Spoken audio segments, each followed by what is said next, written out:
लो बच्चों, let's read the question. तो question में गिवन है कि no work is done on a particle which remains at rest. तो हमें दिखाना पड़ेगा कि अगर कोई पार्टिकल रेस्ट में रहता है तो कोई वर्क डन नहीं होता है, राइट। सो इस क्वेश्चन में हमारा जो की कॉन्सेप्ट होगा, की कॉन्सेप्ट वो है एक्सप्रेशन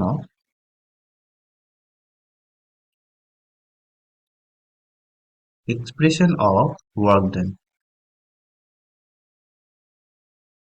राइट। जो कि हम जानते हैं that work done W is equals to F dot ds, but F is equals to applied force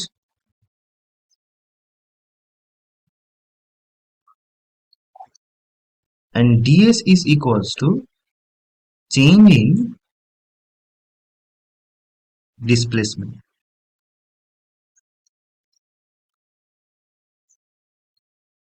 right। now work done zero कब होता है? पहला केस कि फोर्स इक्वल्स टू जीरो हो जाए, तो अगर अप्लाइड फोर्स जीरो होता है तो वर्क डन जीरो होता है।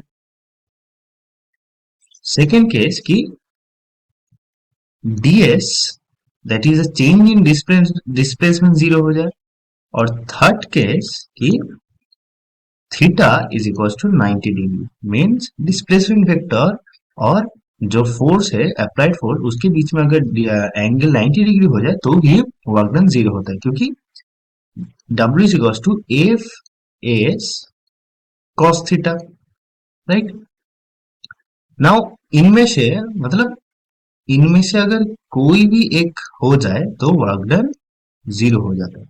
क्वेश्चन में गिवन है अगर कोई पार्टिकल रेस्ट में रहता है, तो पार्टिकल अगर रेस्ट में रहता है मीन्स कि उसका जो डिस्प्लेसमेंट वेक्टर ds वो टाइम के साथ चेंज नहीं हो रहा है, मीन्स कि ds is equals to zero.